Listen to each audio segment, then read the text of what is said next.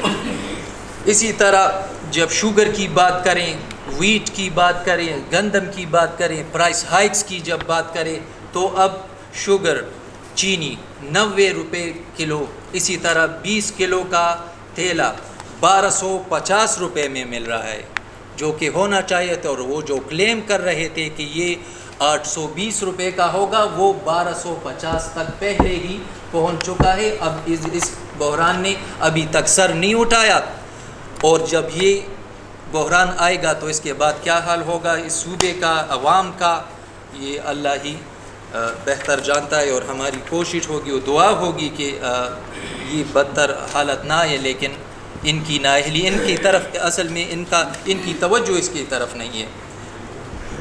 اسی طرح ایک نیکسٹ پوائنٹ جو میں آپ کے ساتھ شیئر کرنا چاہتا ہوں وہ ہے یونیفارم کریکولم. یہ آئین میں جو امینڈمنٹس ہوئی ہے, 18th امینڈمنٹ, یہ اس کے ٹوٹلی منافی ہے. 18th امینڈمنٹ میں پروونسز کو اٹانومی دی گئی ہے, اور ایجوکیشن یہ پروونسز کا سبجیکٹ ہے. اس پہ لیجسلیشن بھی وہ کریں گے, اس کو کریکولم کو ڈیزائن بھی پروونسز کرے گی. لیکن اس کے برعکس ان کی اٹانومی کو, یہ آپ لوگوں کو مجھ سے زیادہ آپ لوگ جانتے ہیں, ریلیونٹ فیلڈ سے ہیں, کہ یہ کئی طریقوں سے 18 امینڈمنٹ کے پیچھے پڑے ہوئے ہیں. اس کو کبھی ادھر سے کبھی ادھر سے, اور کبھی کسی کے کہنے پہ, وہ جو سلیکٹر ان کو لائے ہیں ان کے کہنے پہ شاید یہ ان کی کوشش ہے کہ 18th امینڈمنٹ کو ریپیل کر دی جائے, یا ان کو اتنا افیکٹو نہ ہونے دے. تو اس میں ایک یہ بھی شامل ہے کہ اب یہ یونیفارم کریکولم ہوگا, تو ہر صوبے میں, ہر علاقے میں, ہر ضلع میں ڈائنامکس ڈفرینٹ ہوتی ہے. ہر صوبے میں کلچرل ڈفرینسز ہوتی ہیں, ٹریڈیشنز کی ڈفرینسز ہے. اب بلوچوں کی اپنی ایک تاریخ ہے, پختونوں کی الگ اور پنجابیوں کی الگ. ہم کسی کے خلاف نہیں ہیں, لیکن یہ ہے کہ ہر جگہ, ہر صوبے میں کے ڈائنامکس الگ ہیں. تو اس وجہ سے ان کو ہی اٹانومی ہونی چاہیے کہ وہ اپنے کریکولم کو ڈیزائن کر سکے اور اس کو امپلیمنٹ کر سکے. لیکن یہ ان کے پیچھے بھی پڑے ہوئے ہیں. ہماری کوشش ہوگی عوامی نیشنل پارٹی کی, جس طرح کی بار بار ہم کہتے آئے ہیں, ہمارے بڑے بھی آپ لوگوں سے ان کی اکثر بات ہوتی رہتی ہے کہ ہم کسی بھی حالت میں 18th امینڈمنٹ کو انہیں ریپیل کرنے نہیں دیں گے. لیکن یہ ان کی کوشش ہے, انشاءاللہ یہ بھی ان کی کوشش ناکام ہوگی, اس لیے کہ یہ انکانسٹیٹیوشنل ہے, 18 امینڈمنٹ کی مخالفت ہے. Thank you very much. دیکھیں, ایک اور اسکینڈل جو پچھلے ہفتے ہماری آنکھوں کے سامنے سے گزرا ہے, جو فری ٹیکسٹ بکس میں 1.76 بلین روپیز کی کرپشن کی اسکینڈل اجاگر ہوا ہے. اب افسوس کی بات یہ ہے کہ پی ٹی آئی نے اپنا سارا 2018 کا جو الیکشن کیمپین تھا وہ اپنی خیبر پختونخوا میں جو ان کی ایجوکیشن ریفارمز تھے اور تبدیلی کا نعرہ انہوں نے خیبر پختونخوا ایجوکیشنل ڈپارٹمنٹ کے اوپر بیس کر کے بنایا تھا. تو اس ڈپارٹمنٹ میں یہ تبدیلی ہو رہی ہے, اور یہ وہ ہو رہی ہے, major losses have been caused due to over printing of the free text books. اس میں کون ذمہ دار ہے, کس نے یہ آرڈر دیا ہے, اس کا فائل کہاں ہے, اس کا پیپر ٹریل کہاں ہے. یہ آج کل 2020 کا زمانہ ہے, یہ پرانا زمانہ نہیں ہے کہ کوئی فون اٹھائے اور کچھ کرے. اس سب کا دفتروں میں ایک پراپر پیپر ٹریل ہوگا. یہ قوم کے پیسے اس سخت وقت میں, اس جنگی حالات میں جو عوام ہے, چینی کے لیے, آٹے کے لیے, پیٹرول کے لیے لوگ سڑکوں پہ جا کے اسٹرگل کر کے تو اپنی ضروریات زندگی پوری کرتے ہیں, تو اتنا ایک لارج اماؤنٹ آف منی کیوں ضائع کیا گیا ہے. اس کے لیے حکومت وقت کو چاہیے کہ فوراً, لیکن ایسی کمیٹی نہ بنائے کہ صرف وہ اخباروں کی سرخی بن جائے اور پھر وہ کمیٹی کا ہم نہ سنیں. ایک کمیٹی بنائے اور 2 ہفتے کے اندر کمیٹی اپنی فائنڈنگ سب کے سامنے لائے کہ جی آخر کار ایجوکیشن محکمے میں یہ کیا ہوا ہے اور اس کا ذمہ دار کون ہے. ایک آخری چیز آپ سب کے سامنے میں لانا چاہوں گی کہ جی 2020 تو جب سوچیں نا, گورنمنٹ نے کینسل کر دیا کووڈ-19 کے ہاتھوں. جس چیز کا نام لیں, جس پروجیکٹ کا نام لیں, یا ہم کسی بھی کوتاہی کی ان کی نام لیں تو آگے سے ہمیں 2020 کرونا کا ہمیں بتاتے ہیں. ابھی تک جو ہمارے دور دراز کے علاقے ہیں, سوات, ویر, باجوڑ, یہ بڑے ہائی رسک ایریاز تھے. یہاں پہ بہت سارے لوگ کراچی سے, کوئٹہ سے مزدوری کرتے تھے, باہر ملک میں مزدوری کر کے آئے. یہاں پہ percentage of patients is very high, لیکن ان ڈسٹرکٹس میں ابھی تک 4 مہینے گزر گئے اینڈ کاؤنٹنگ. اربوں روپے پاکستان میں فورن ایڈ کی اس میں آ گئے, کتنے لاکھوں کٹس آ گئے. ان ایریاز میں ابھی تک testing facilities have not been made possible. دوسری بات یہ کہ جو یہ کرونا میجکلی کم ہو گیا ہے اور حکومت اور پرائم منسٹر اور چیف منسٹر, سارے ہیلتھ منسٹرز ایک دوسرے کو تھپ تھپی دے رہے ہیں, تو ٹیسٹنگ کا ریشیو جو عید الفطر سے پہلے تھا اور جو اب ہے اس میں نمایاں کمی آئی ہے. جب آپ کم ٹیسٹ کریں گے تو آپ کو کم پازیٹیو ریزلٹس بھی ملیں گے. ایک اور بہت غلط بات جو حکومت وقت نے شروع کر دی ہے, جب تک عید الفطر جاری تھی تو جب پازیٹیو پیشنٹ آتا تھا تو 10ویں 12ویں دن پہ ان کے گھر کے ساری ممبرز مینڈیٹری طور پہ گورنمنٹ ٹیسٹ کر دی تھی. وہ فیملی ممبرز کی اب مینڈیٹری ٹیسٹنگ حکومت نے ختم کر دی ہے. پرائیویٹ جو ٹیسٹنگ ہے پر پیشنٹ 6 سے 8 ہزار روپے, جس پہ بھی ہم بہت دفعہ حکومت کو کہہ چکے ہیں کہ نظر ثانی کریں. اب یہ چیز اتنی ایمرجنٹ نہیں ہے, اب تو سب کو پتہ ہے کہ جی ہم نے اس بیماری کے ساتھ کچھ عرصے رہنا ہے. اس پرائس کو بھی کنٹرول کریں. اور یہ جو ڈراپ ان کرونا پرسنٹیج پیشنٹس آیا ہے, اس کی بہت بڑی وجہ یہ ہے کہ یہ پیشنٹس کو جو گورنمنٹ کے آفیشلز جا کے ٹیسٹ کرتے تھے, جو مینڈیٹری 10th 12th ڈے کی ٹیسٹنگ تھی, وہ چیز ختم ہو گئی ہے. اور اس کی وجہ سے یہ صرف اور صرف یہ فگرز فج کرنے کے لیے یہ سارا ایکسرسائز کیری آؤٹ ہوا ہے. دوسری بات یہ کہ جو ہمارا ریگولر ایک امیونائزیشن پروگرام تھا, چلڈرن انڈر 2 ایئرس کا, انڈر 5 ایئرس کا, اسپیشلی جو پولیو کا پروگرام تھا, جس میں پاکستان ساری دنیا میں ہائی لائٹ ہو رہا تھا کہ ہم ایک پولیو انسیف کنٹری ہیں, اور سعودی عربیہ جیسے ہمارے دوست ملک نے ہمیں وارننگز بھیجی تھی کہ جب تک ہم اپنا پولیو پروگرام کو اپ ٹو پار نہیں لائیں گے تو وہ ہمارے عمرے کے اور حج کے ویزاز کینسل کرنے کی دھمکی, یہاں تک تو بات سیریس ہو گئی ہے. تو یہ پچھلے 4-5 مہینوں سے وہ امیونائزیشن پروگرامز بالکل آف دا ریڈار ہو گئے ہیں.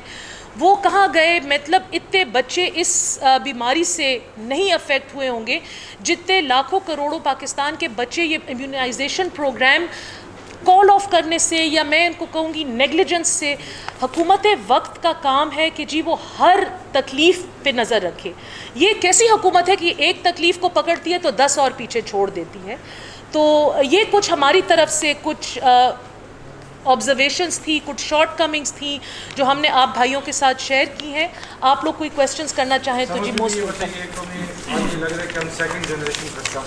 بالکل جی یہاں جو چہرے ہمیں نظر آ رہے ہیں ان کے بڑوں کی ہم پریس کانفرنس کور کرتے آئے ہیں. بالکل. تو ایک یہ دوسرا یہ بتائیے کہ جو مشیروں والا ایشو ہے, آئی تھنک یہ عدالت چلا گئی یہ ایشو, اور اسلام آباد ہائی کورٹ میں آلریڈی اس پہ تو میرے خیال میں بات نہیں ہو سکتی. سرحدی صاحب نے جو ایشو ویٹ اور فلاور والا وہ کہہ رہے ہیں, اور اس میں آپ نے 90s کا حوالہ دیا ہے. اس وقت صوبے میں MP کی حکومت, تو کیا آپ یہ ڈکلیئر کر رہے ہیں, ان کے والد صاحب اس وقت سینئر وزیر فوڈ تھے, تو کیا آپ سمجھ رہے ہیں کہ MP اس میں انوالو تھی؟ اس کا جواب میں دے دیتا ہوں تو اچھا ہوگا. وہ جو کرائسس تھا وہ پہلے جب ANP کی گورنمنٹ بنی کولیشن گورنمنٹ تھی, منسٹر فوڈ میرے والد تھے, لیکن وہ جو مسئلہ ہوا تھا وہ کیئر ٹیکر گورنمنٹ کی وجہ سے تھا. جیسے ہی وہ آئیں ان لوگوں نے گندم خریدی نہیں تھی, تو ڈائریکٹلی ان کا یہ بحران ہی اسٹارٹ ہو گیا تھا. وہ مسئلہ ANP یا ANP کے وہ منسٹری کا نہیں تھا, وہ کیئر ٹیکر کے گورنمنٹ کی وجہ سے تھا. تو صلاح الدین صاحب کو شاید معلومات نہ ہو, وہ ہمیں بھی یاد ہے جتنا مسئلہ ہوا تھا, لیکن اس میں ANP یا وہ گورنمنٹ یا وہ منسٹری انوالو نہیں تھی, وہ کیئر ٹیکر کی گورنمنٹ. گندم ٹائم پہ ابھی یہ نہیں خریدیں گے تو ان کے لیے بھی ہوگا, وہ کیئر ٹیکر گورنمنٹ کی وجہ سے تھا. اچھا سوال یہ بھی ہے کہ آپ نے ابھی بتایا کہ اجمل وزیر پر قربانی کا موقع بنایا گیا, پھر آپ نے کہا کہ انہوں نے ایک مخصوص کمپنی کو اشتہارات دیے, تو آپ اس میں کیا کہنا چاہتے ہیں, وہ مجرم ہے یا؟ دیکھیں جی, آبویسلی کچھ بدفعالی میں تو وہ خود بھی ملوث ہے, میں یہ نہیں کہہ رہی, لیکن دیکھیں یہ ون سائیڈڈ ایک آدمی کو ہٹا کے یہ نہیں ہے کہ انہوں نے وہ باقی چیز کلین کر دی ہے. ہم نے کافی ڈیٹیل میں آپ کو یہ ساری ایک جو نیکسس تھا یہ بتایا ہے. نیکسس انفارمیشن ڈپارٹمنٹ میں ابھی بھی موجود ہے, اور یہ جو نیکسس کی کڑی ہے یہ کراچی سے لے کے پرائم منسٹر ہاؤس تک جاتی ہے. تو ہماری یہ ڈیمانڈ ہے کہ جی انکوائری ایک اوپن طریقے سے ہو, انکوائری صرف اجمل وزیر صاحب کے اوپر نہ بیسڈ ہو, صرف اجمل وزیر کی اس آڈیو کے اوپر نہ ہو. یہ جو باقی ایک منی ٹریل ہے, ایک بغیر اکاؤنٹیبلٹی کے جو ایڈز وغیرہ دیے گئے ہیں, یہ ہم چاہتے ہیں کہ وہ بھی اس انکوائری کا حصہ بنے, اور یہ اس کا دائرہ جو ہے وہ ذرا وہ ہو. اجمل وزیر صاحب دیکھیں, آئی ول سے کہ جب تک ان کے خلاف کوئی ثبوت نہیں آتا ہے, انکوائری نہیں بیٹھتی, انکوائری اپنا وہ نہیں دیتی, I would not like to call him guilty. One sided verdict I would not like to give. لیکن اجمل صاحب ابھی بھی گورنمنٹ کی کار اور رہائش یوز کر رہے ہیں. مطلب یہ کیسا احتساب کا طریقہ ہے کہ جی اپوزیشن کا کوئی ممبر احتساب کے دفتر کے سامنے بھی گھس جائے تو وہ آٹومیٹکلی مغناطیس اس میں لگا ہوتا ہے کہ وہ اندر پل ان ہو جاتا ہے, پھر نہ ان کی بیل کی سنوائی ہوتی ہے, نہ ان کی رہائی ہوتی ہے. اور اس میں جو ہم بار بار جو مین کیریکٹر کا جو ہم نام لے رہے ہیں, نجی اللہ خٹک صاحب تھے, جو کہ پرویز خٹک صاحب کی حکومت میں میڈیا انچارج تھے خیبر پختونخوا کے, ان کے سارے سوشل میڈیا کے بھی انچارج تھے. ان کا رول انویسٹیگیٹ کرنا چاہیے. ہم آپ سب کی وسادت سے حکومت سے یہ ڈیمانڈ کر رہے ہیں. Thank you ji. Thank you G.